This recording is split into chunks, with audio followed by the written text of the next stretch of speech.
নমস্কাৰ বন্ধুসকল আৰু সকলোকে আমাৰ ইউটিউব চেনেলত স্বাগতম জনাইছোঁ।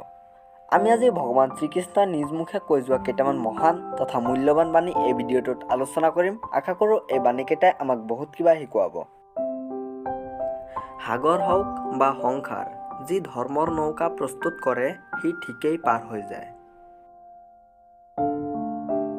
সময় কেতিয়াও মানুহৰ নিৰ্দেশত নচলে, মানুহক সময়ৰ নিৰ্দেশিত পথত চলিব লাগে। ধৰ্মৰ উপদেশ দিব পাৰি, কিন্তু নিৰ্দেশ দিব নোৱাৰি। সকলোকে নিজৰ ধৰ্মক নিজে নিশ্চিত কৰিব লাগে। যি বস্তু সহজতে ভাল কৰিব পাৰি, সেই বস্তুৰ প্ৰতি মানুহৰ মূল্যবোধ নাথাকে।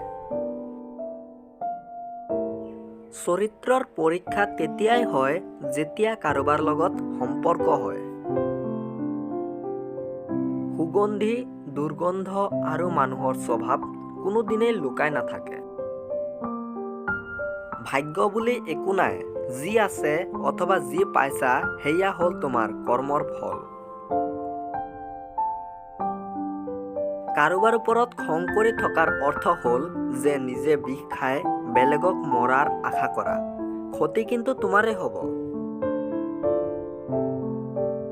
মাতৃৰ ঋণ কোনো সন্তানেই কেতিয়াও পৰিশোধ কৰিব নোৱাৰে।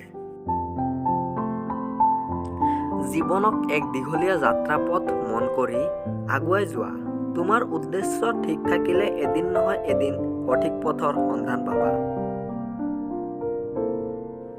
জীৱনলৈ চিন্তা কৰিবলৈ গৈ সকলো সময়ত মনত ৰাখিবা, দুখ ধৰি ৰাখি অতীতৰ সমস্যা সমাধান নহ'ব আৰু দুশ্চিন্তা কৰি ভৱিষ্যত পৰিৱৰ্তন নহ'ব। বিবেক মানুহৰ প্ৰধান বিচাৰ। যি ব্যক্তি নিজৰ বিবেকৰ ওচৰত প্ৰশ্ন কৰিব জানে, তেওঁক কোনোদিন কোনো বিচাৰৰ সন্মুখীন হ'ব লগা নহয়। কাৰোবাক ঠগি দুদিন বহুত ফূৰ্তি কৰিব, কিন্তু মনত ৰাখিব, ঈশ্বৰ যিদিনা ঠগিব গোটেই জীৱন দুখৰ সংগ দিব লাগিব। সফল হোৱা তেওঁলোকৰ বাবে যিসকলে তোমাক অসফল দেখুৱাব বিচাৰিছিল।